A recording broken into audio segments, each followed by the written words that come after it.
Hi, my name is Alex Farnell and I will be your lecturer on EC397, which is a module called Topics in Economics. And the purpose of this short video is just to give you a short introduction as to some of the topics that we'll be looking at on this module.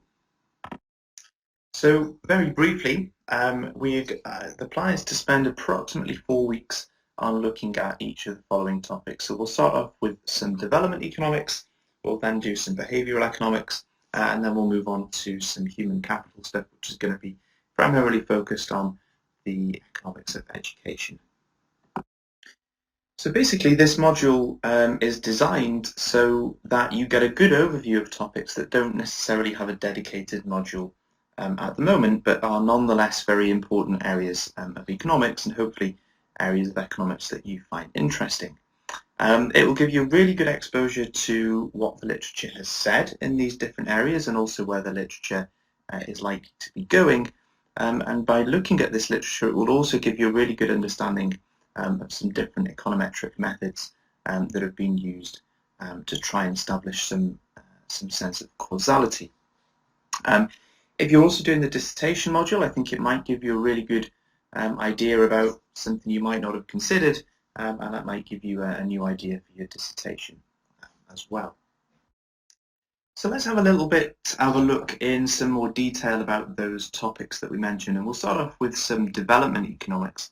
So we'll start off by talking about what do we mean by development, what do we mean by economic development, how can we measure it, what are the pitfalls, some of the ways that economists have conventionally used to measure development, and how can we improve on those.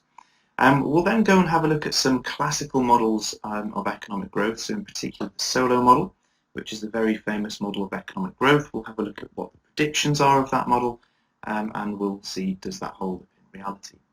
And then there's a section of development economics called Topics in Development Economics, and each of these will be very much of a snapshot of what's going on. But we could really have a module on each of these. There's so much to do. But we'll have a little bit of look about the role of infrastructure in economic development. We'll look at some education, health, and then we'll get on to some of the more fundamental factors, which are geography, institutions, and conflict.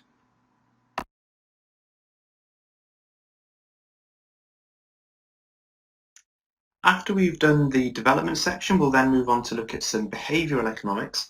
And behavioural economics almost borders on psychology because it asks how we make decisions, in particular how we make decisions when we're faced with risk and uncertainty.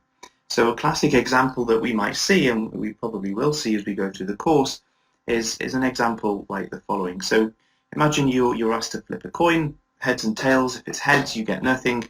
If it's tails, then you get 100 euros. Or there was a certain 10 euros on option. Which one of those would you pick? So would you flip the coin or would you take the certain 10 euros? What if we ran that same experiment, but instead of a certain 10, it was now a certain 50?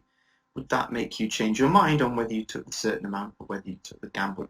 That's the kind of behaviour that we're looking to explain in behavioural economics. So we'll have a look at the models that economists have used to kind of capture that behaviour. We'll then move on to look at some time preferences. So the example there is, would you prefer getting 100 euros today, or would you rather postpone that and get 110 euros tomorrow? Again, we'll have a look at how we can model that. And then we'll have a quick look at what we call social preferences.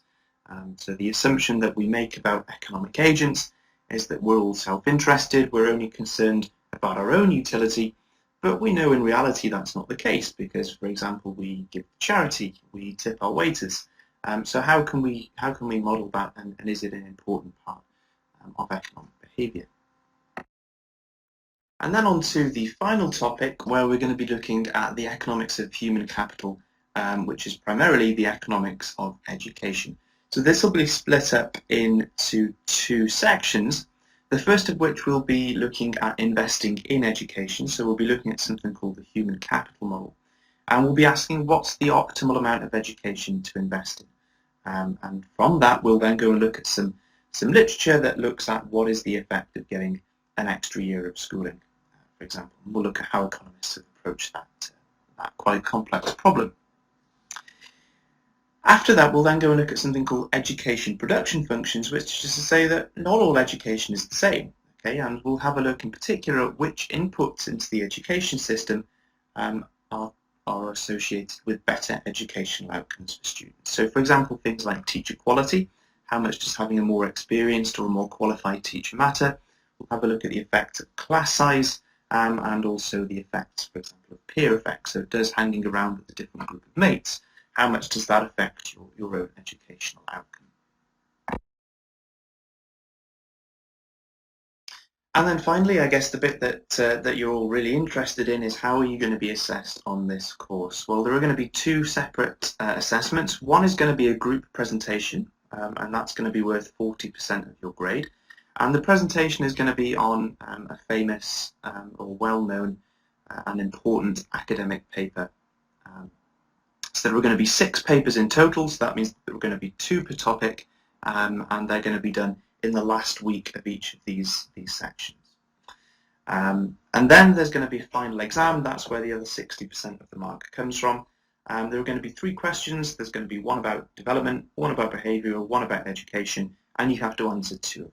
Okay, so they're going to be probably a mix of theory. There might be some calculations in there, and there's going to be maybe a bit more writing, so talking about what economists have done and what does the evidence say about these particular topics. So that's what the assessment looks like for this course. And that's just about everything I've got to say, other than to say I hope that kind of piqued your interest, and I hope that I'll see you on the course in the not too distant future.